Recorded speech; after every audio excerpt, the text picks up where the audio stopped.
युधिष्ठिर का मृत्युशैया पर लेटे भीष्म पितामह से प्रसन्न। इस महासंग्राम में अपनी इच्छा या अनिच्छा से मरे हुए प्राणी किस गति को प्राप्त हुए। भीष्म पितामह युधिष्ठिर को इसका उत्तर देते हुए एक कीड़े की कहानी सुनाते हैं, जिसने नीच योनि में जन्म लेकर फिर ब्राह्मण योनि प्राप्त की और फिर अंत में अपने शुभ कर्मों द्वारा ब्रह्मलोक की प्राप्त की। तो प्रिय दर्शकों, आप सबका स्वागत है मेरे YouTube चैनल अध्यात्म ज्ञान पर। युधिष्ठिर के प्रश्न का उत्तर जानने के लिए शुरू करते हैं आज की महाभारत की कहानी। कीड़े का ब्राह्मण योनि में जन्म और उसे ब्रह्मलोक की प्राप्ति। महाभारत का महासंग्राम समाप्त हो चुका था।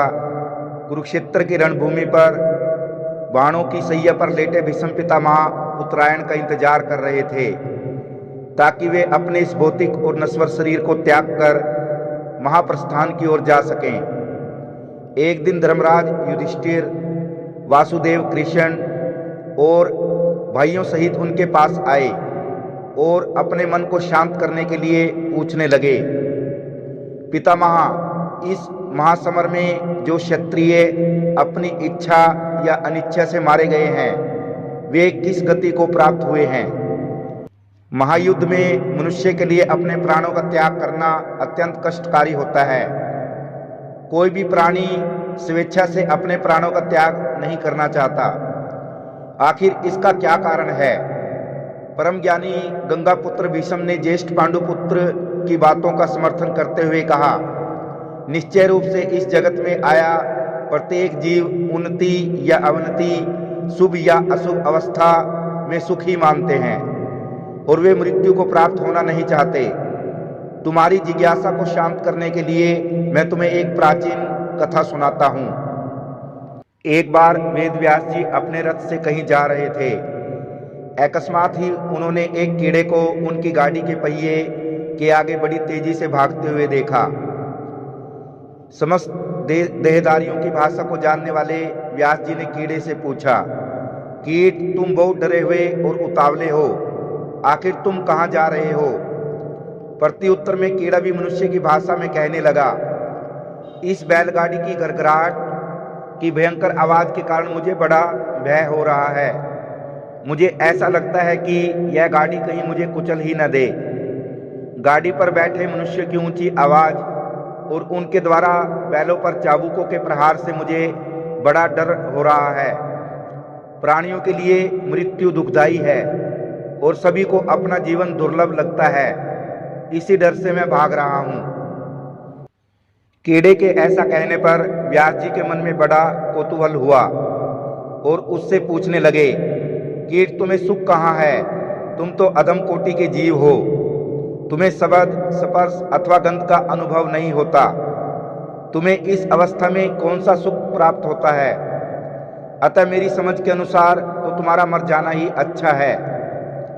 वेदव्यास जी के कीट को ऐसा समझाने पर वह ज्ञानी जनों की भांति बातें करते हुए कहने लगा, हे श्रेष्ठ मुनि, जीव प्रत्येक योनि में सुख का अनुभव करते हैं। मुझे भी इस निम्न योनि में सारे विषय अलग अलग उपलब्ध होते हैं। निसंदेह मनुष्य और स्थावर प्राणियों के भोग भिन्न भिन्न हैं। कीड़े के जन्म से पहले मैं भी एक निम्न कोटि का मनुष्य था। ब्राह्मणों और ऋषि मुनियों के प्रति मेरी कोई श्रद्धा नहीं थी।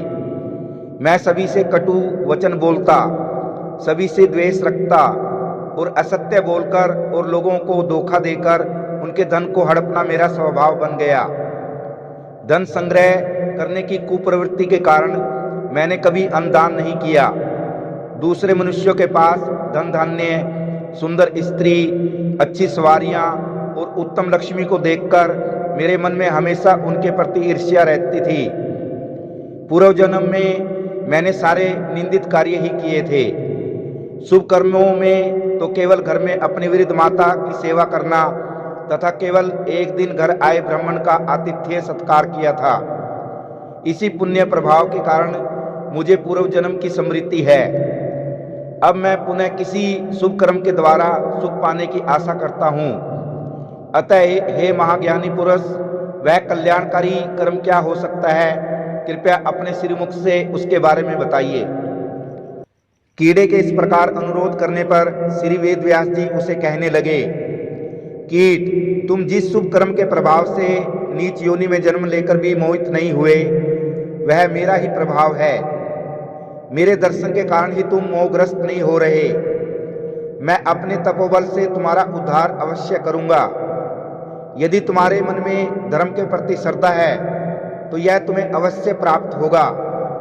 मेरे दर्शन के प्रभाव से तुम एक दिन अवश्य तपस्वी ब्राह्मण के घर पुत्र के रूप में जन्म लोगे और वहां विषयों का अनासक्त भाव से उपभोग करोगे। उसी समय मैं तुम्हारे पास आकर ब्रह्म विद्या का उपदेश करूंगा, जिससे तुम्हें श्रेष्ठ लोकों की प्राप्ति होगी। व्यास जी के ऐसा कहने पर कीड़े ने उनकी आज्ञा स्वीकार कर ली और बीच रास्ते में आकर उस कीट ने छकड़े के द्वारा कुचले जाने से अपने प्राण त्याग दिए। अपने पिछले जन्म के कर्मों के प्रभाव से यह कीड़ा गधा, मृग, हाथी आदि अनेक योनियों में जन्म लेता हुआ व्यास जी की कृपा से क्षत्रिय कुल में उत्पन्न हुआ। एक दिन इस कीट योनि से उत्पन्न राजकुमार को महर्षि वेदव्यास जी ने पुनः दर्शन दिए और कहने लगे, राजकुमार के रूप में तुम संसार के अनेक सुखों को भोग कर अंत में ब्राह्मणों और प्रजाजनों की रक्षा हेतु अपने प्राणों की आहुति दोगे। उससे अगले जन्म में ब्राह्मण कुल में जन्म लेकर अनेक यज्ञों का अनुष्ठान करते हुए अंत में परब्रह्म स्वरूप होकर उत्तम आनंद को अनुभव करोगे। इस प्रकार प्रारंभ में कीट योनि में जन्म लेने वाला यह प्राणी अपने पुण्य प्रभाव से अंत में क्षत्रिय कुल में जन्म लेकर वेद व्यास जी के वचनों के अनुसार राज्य का शासन चलाने लगा। एक दिन प्रजा पालन के हित में एक युद्ध में उसकी मृत्यु हो गई और व्यास जी की कृपा से उसका जन्म एक वेद पाठी ब्राह्मण के घर हुआ। उसे ब्राह्मण हुआ जान महाज्ञानी व्यास जी पुनः उसके पास आए और कहने लगे, अब तुम्हें किसी प्रकार से व्यथित नहीं होना चाहिए। मनुष्य जैसे कर्म करता है वैसा ही फल भोगता है। अतः हे भूतपूर्व कीट, तुम्हें अब मृत्यु से डरना नहीं चाहिए। तुम उत्तम धर्म का आचरण करते रहो, जिससे तुम्हें उत्तम लोकों की प्राप्ति होगी। व्यास जी के कथानुसार उस भूतपूर्व कीट ने ब्रह्मणत्व को पाकर सैकड़ों यज्ञ किए और अनेक प्रकार की कठोर तपस्या के पुण्य प्रभाव से ब्रह्मलोक में जाकर सनातन ब्रह्मा को प्राप्त किया। यह कथा सुनाने के बाद शांतनु पुत्र भीष्म महाराज युधिष्ठिर को सांत्वना देते हुए कहने लगे, महाभारत के युद्ध में जो प्रधान क्षत्रिय अथवा सैनिक अपनी शक्ति का परिचय देते हुए रणभूमि में वीरगति को प्राप्त हुए हैं, वे भी कीट की भांति क्षत्रिय जन्म लेकर रण क्षेत्र में प्राणों का त्याग करके उत्तम गति को ही प्राप्त हुए हैं। तुम्हारा उनके लिए शोकातुर होना उचित नहीं है। तो प्रिय दर्शकों, कैसी लगी आपको ये कहानी? यदि ये कहानी आपको पसंद आई हो तो वीडियो को शेयर करना और चैनल को सब्सक्राइब करना। आप सभी दर्शकों का धन्यवाद। जय सिया राम, जय श्री कृष्णा।